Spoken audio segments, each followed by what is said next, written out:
Një tjetër përplasje në sistemin e drejtësisë, sërish qendra e vëmendjes, është tek vetë aktorët që duhet të ndajnë drejtësinë, një përballje e fortë ndërmjet avokatit Ulian Bajrami dhe prokurorit Elbasanit Gjergj Seka, ka çuar në arrestin e të parit. Bajrami, duke mbrojtur klientin e tij nga një video prove shfaqur nga ana e Cekës, e ka kundërshtuar duke theksuar se do të merrej personalisht me prokurorin dhe do të bënte padi për të.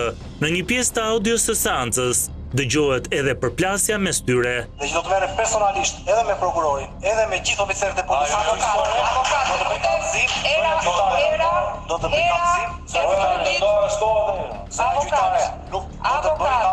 Avokat nuk funksionon me kërcënim në sallën e gjyqit. Pas përfundimit të seancës, Ulian Bajrami është arrestuar për kanosje e pretenduar ndaj prokurorit dhe ka qëndruar 48 orë pas hekurave. Sot në seancë për masën paraprake u vendos që të lihej dhe të hetojë në liri. Dhoma e avokatisë vendosi bojkot 5 ditor të seancave, pasi e konsideroi të papranueshme ngjarjen. Sa e dëmtojnë besueshmërinë te drejtësia për plasje të tilla të vazhdueshme të vetë aktorëve të drejtësisë.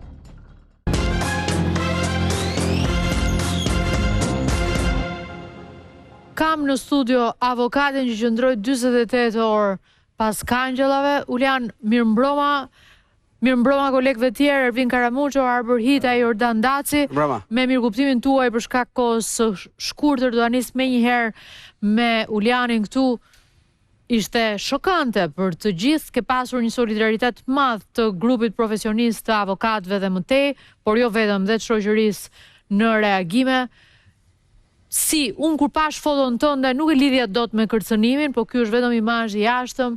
Si e përballove të gjithën këtë dhe pse u ndodhe në këtë pozicion të keq kuptuar sipas meje, po sipas teje, cila është e vërteta?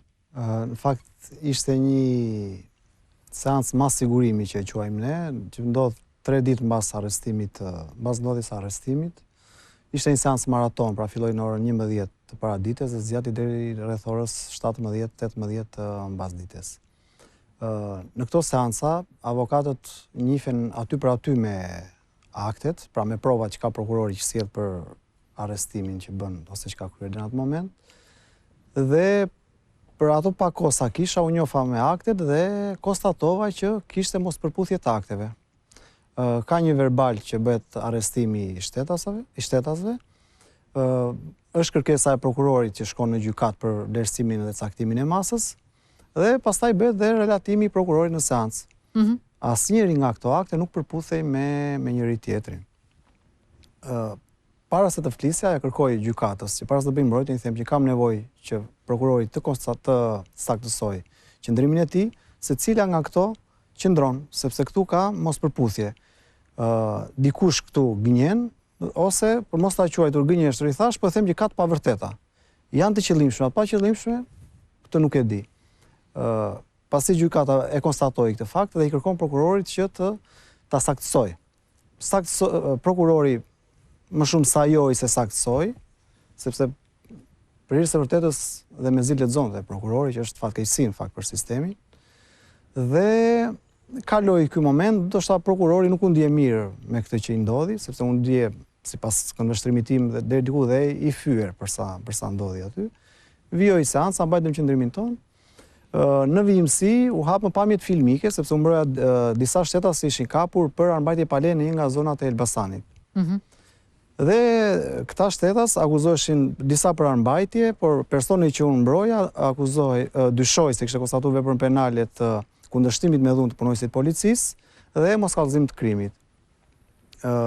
Gjatë seancës u hap pamja filmike, seancës që ndodheshme aty, u hapën pamja filmike të lokalit që kishte ndodhur ngjarja e për personat që po gjykoheshin, për personin që palën që po mbroje. Për palën që po mbroje. Ose përfaqësoje. Që përfaqësoja. Dhe nga pamjet filmike, jo që u provua, ajo që unë konstatova nga aktet, pra që kosa kisha mundësi që t'i njihesha, por aty u provua një skandal. Pretendoj që në momenti që kishte ndyrë policia, ishte kundërshtuar nga 12 persona. Në pamjet filmike ndodhi që ishin 5 fillimisht dhe pastaj u shtu dhe një tjetër dhe u bëjnë 6 persona. Që kjo nuk përputhej me aktet.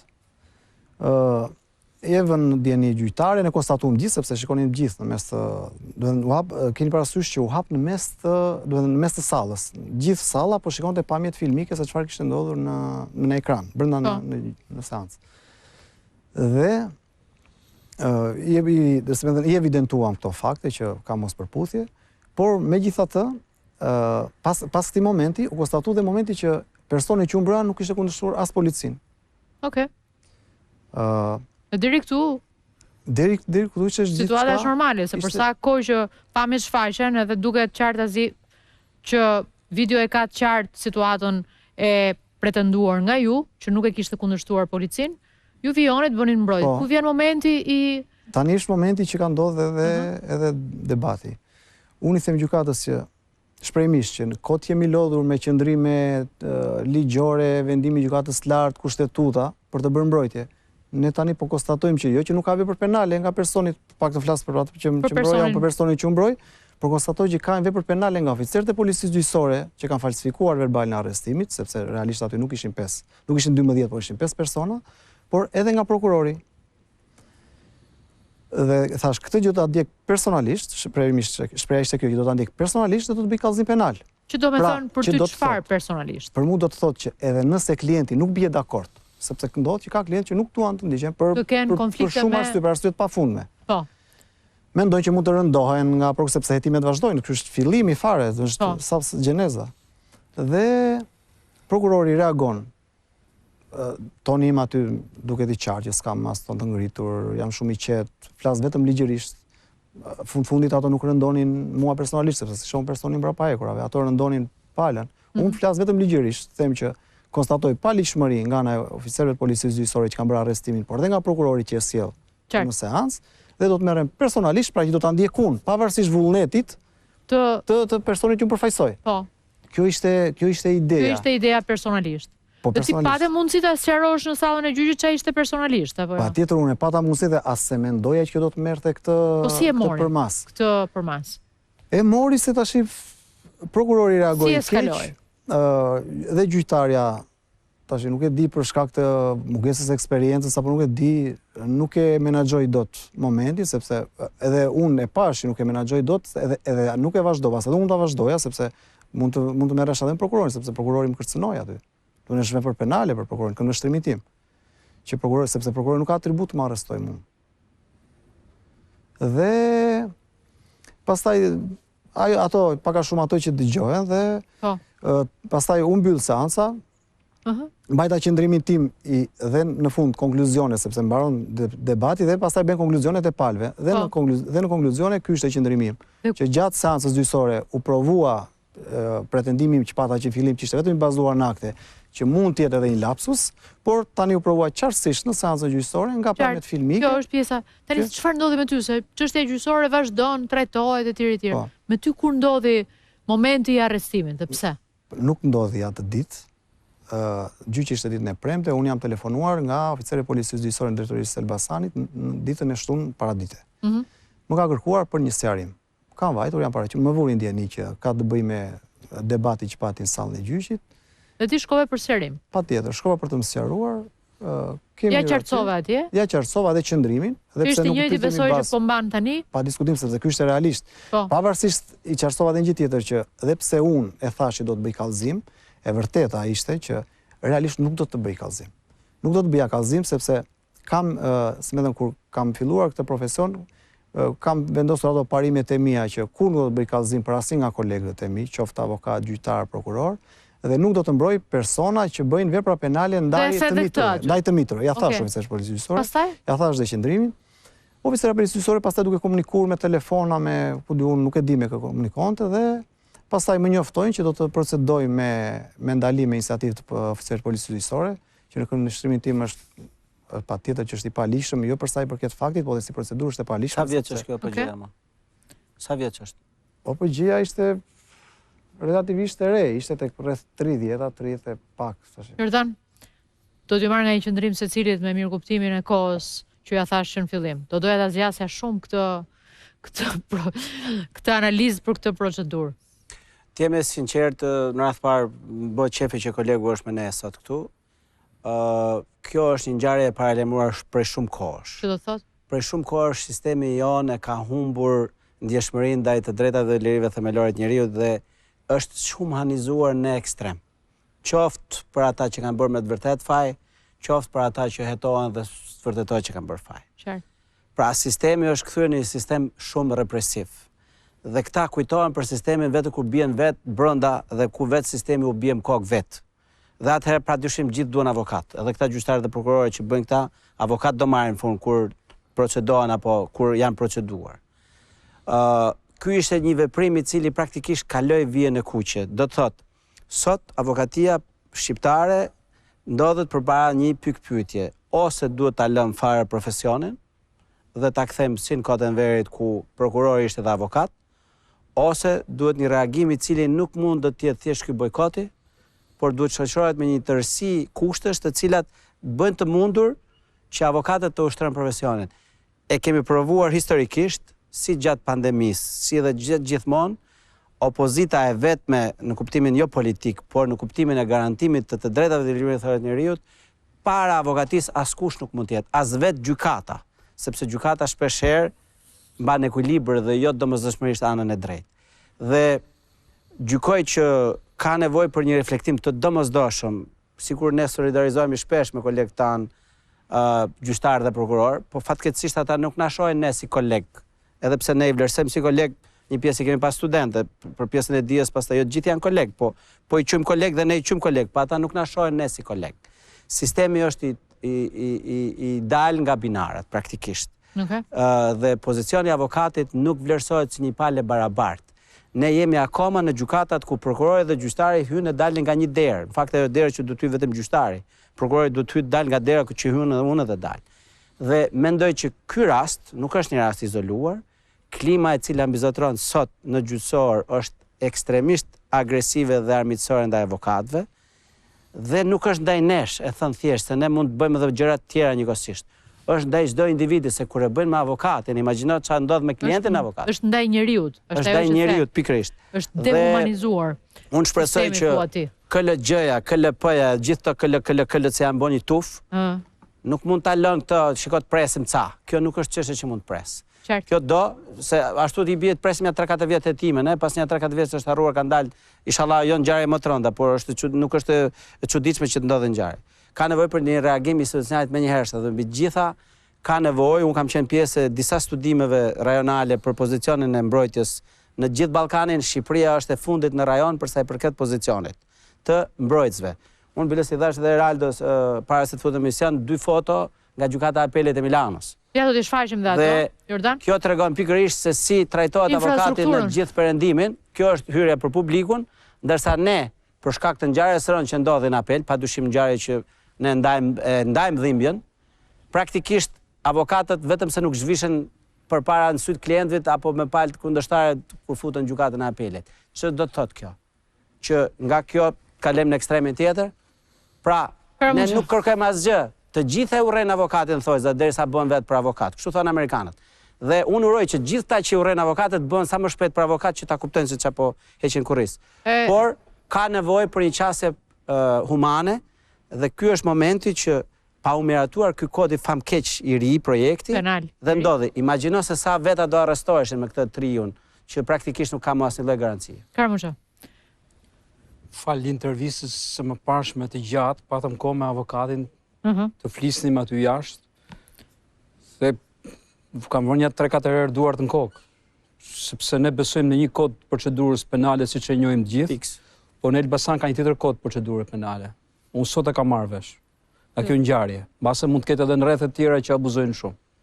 Që do të thotë, e para kemi një klient të avokatit i cili është në paraburgim pas një provë, siç e shpjegon avokati.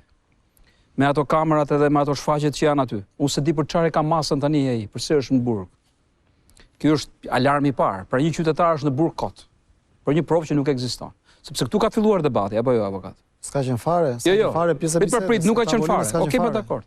E dyta, një gjyqtare e cila nuk di të vendos palët në ekuilibër, të ta dëgjoj avokatin derisa të mbaroj, për çfarë ka këtë personale, si e ka. S'është me audio aty. Aty çdo gjë regjistrohet.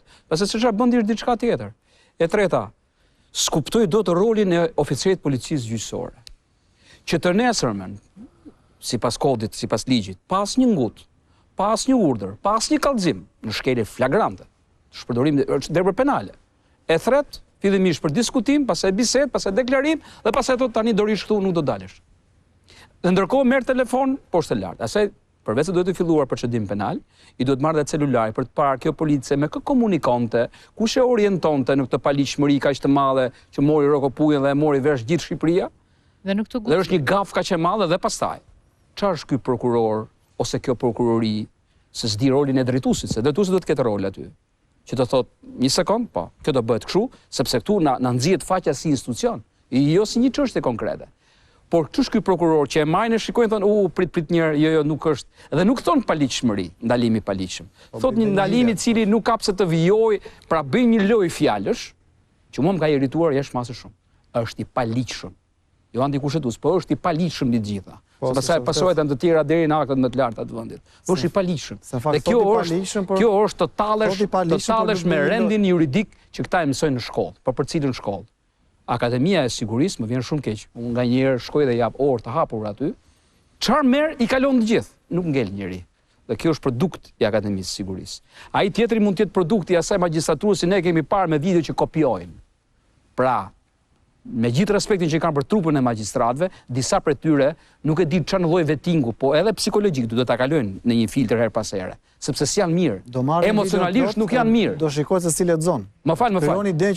Pra, do shkundur sistemi jo me atë vetting që pam, po me një lloj vettingu tjetër kontrollit të vazhdueshëm që e bëjnë institucionet. Kush? E bën KLP-ja, e bën ILD-ja, e bëjnë në mënyrë të vazhdueshme, sepse në këtë trysni këta rinin edhe i thon tjetrit koleg dhe respektojnë si koleg. Ndryshe është ajo që thotë Jordani. Hajde kthehemi dhe themi s'kam avokativ, se disa në avokati duan të rimarin pozicionin ligjor që kanë, disa të tjerë thonë ta rimarin të pozicion, ndërkohë bëjnë zjarfiksin. Shuajnë këto, se thonë 3 ditë zjatë se kanë interesa tjera, klienteliste. Nuk janë avokat, janë biznesmen për disa. Dhe kjo është loja që këta janë të përçarë vetë, se po të qëndronin ashtu që do të qëndronte, kjo gjë do ishte mbyllur, një herë mi do ishte bërë ky kazus që të sqarohej më mirë pozicioni i avokatisë të Republikën e Shqipërisë. Për mua kjo është goditja më e madhe që është bërë sistemit të drejtësisë, organit të akuzës, gjyqtarëve, kemi folur shumë për SPAK-un, kemi folur për GKK-n, por kemi harruar prokuroritë dhe gjykatat e rretheve. Janë totalisht në paligjshmëri, janë arrogant. Unë kam bërë një shkrim dje solidarizim edhe me avokatin, po dhe kundër këtij fenomeni arrestimit të padrejtë, kam patur me 10 mesazhe në inboxit në rrjetet sociale. Asnjë nuk flet një fjalë të mirë për gjyqtarët dhe për prokurorët e rretheve. Nuk ka një mesazh pozitiv nuk më ka ardhur. Këtu ka një problem shumë të madh që ne kemi anashkaluar për shumë kohë. Ky është momenti që boll është boll, duhet bërë një reformë 2, kam përshtypjen unë, e drejtësisë, që të shkojë jo te pjesa e SPAK-it të GKK-ja, ndoshta edhe aty, po duhet shkojë poshtë. Pra, është lënë pas dore pjesë hallka shumë e rëndësishme që është shërbimi dhe problemet që kanë qytetarët me drejtësinë, shërbimet e thjeshta, dhe mbi të gjitha ka një lloj omerta që dua ta them, një lloj kodi mafioz i cili po mbizotron në këto momente dhe në instancat që merren me kontrollin e gjykatave të rretheve. Nuk ka asnjë reagim, nuk ka asnjë mas. U kuptua që në fillim që u publikua një audio e manipuluar. Doli audio vërtet që ishte totalisht gabim ndalimi i avokatit. Nuk ka asnjë reagim. Iku e hëna. Ne e kemi parë, kur ndodhin gjithë te sistemi ose te pushteti politik, që edhe 4 pushtete ka. Po fuset edhe atë të medias, edhe pse nuk është zyrtar. Kur ndodh diçka bëhet nami. Ka reagime, ka menjëherë instancat, shoqata, çdo gjë. Në rastin konkret përveç prokurorëve, përveç avokatëve nuk ka patur asnjë reagim. Dhe kjo është një kod mafioz i tmerrshëm. Si ka mundësi? Nuk i monitoron njeri këta njerëz kur bëjnë paligjshmëri?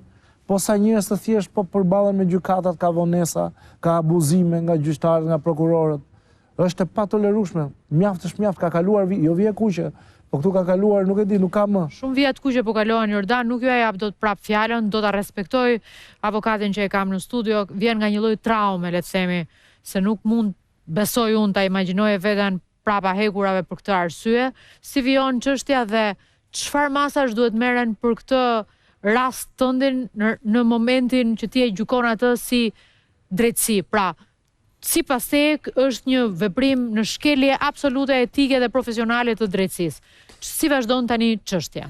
Në fakt nga ana jonë... Nuk po flas për çështjen e gjykimit të klientit, po flas për tëndën. Patjetër, ne në fakt unë bashkëpunim edhe me dhomën kombëtare të avokatisë, jemi duke komunikuar në çdo moment. Do ndjekim gjithë hapat ligjor, po flasim vetëm për hapat ligjor dhe jo për ato që e kamuflon prokuroria apo gjykata këtë moment. Ne jemi përfaqësues të ligjit dhe ne flasim vetëm mbi ligjin. Sa i përket masave për prokurorin edhe profesionin e policisë gjyqësore, normalisht duhet të jenë drastike, sepse vetë ndalimi është vlerësuar i paligjshëm nga prokuroria, edhe pse me disa lojra fjalësh për të thënë që është i paligjshëm, por jo për të thënë shprehimisht i paligjshëm. Po sepse do të inkriminohen, po e thanë e paligjshëm. Inkriminohen. Ka kërkuar ndokush falje njerëzisht nga trupa atyshme? Në atë moment. Pasi dole? Sot. Unë fakt sa kam dalë, kam bërë vetëm rrugën nga dhomat e izolimit në Banesë, sa jam ndruar, jam pastruar dhe kam marrë drejt këtu. Nuk kam s'kam as telefon, se më sekuestruar dhe telefoni dhe jam pa telefon pa gjë. Edhe telefonit është sekuestruar? Po, më sekuestruar telefoni, që edhe kjo është, si më thënë, abuzim nga ana e policisë gjyqësore, por patjetër që duhet të ketë masa drastike dhe presim reagimin e KLP-s edhe të institucioneve. Dhe unë pres që edhe ne ta ndjekim, dhe do ta ndjekim rastin tonë, sepse është ajo që tha Jordani, është një vije kuqe. Mirë, vija të kuqe për drejtësinë kemi pasur gjatë këtyre ditëve, mjaftueshëm arbër, po drejtohem ty dhe jo kolegëve tjerë që s'dua t'i fus në badibekun e çështjeve të kolegëve tyre me drejtësinë kemi pasur. Fatkeqësinë e një gjyqtari të vrarë që këtu të gjithë kanë pasur qëndrimet e veta të jashtëzakonshme, solidare dhe godice. Kemi pasur rastin me gjykatën e lartë dhe gjykatën kushtetuese dhe audio që është prezantuar dhe dhënë nga Top Channel për të qartësuar që është një proces verbal brenda gjykatës lartë që nuk është duket qartë që nuk është i njëjti nga ai në audio. Kemi shumë për thënë për drejtësinë, ka qenë një sezon Karamuço i vjetshëm që kemi thënë Jordan Spaku ka qenë partia e tretë, tani drejtësia nuk po na kthehet si balanca midis pushteteve, po si një pushtet më vete që do të bëj balancë vetëm për veten duket sikur. Ma thuaj fjalën e fundit. Vetëm një falënderim për gjithë kolegët që janë sensibilizuar edhe për gjithë media. Mirë, unë uroj që sa më shumë të ketë reagim për rastin tënd, sepse është një rast që nuk niset për gjyqtarët vetë si tha Jordani, apo thjesht për qytetarët që her pas here marrin zë nga media, por zë për ju, për avokatët ka pasur më pak në qasjen time se çdo duhej. Faleminderit të gjithëve dhe faleminderit ty që erdhe sonte më një herë këtu, por shpresoj të shërbej së pagu për atë solidaritet shoqëror që besoj që e meriton. Faleminderit që na ndiqni dhe një herë natë e mirë nga Top Story.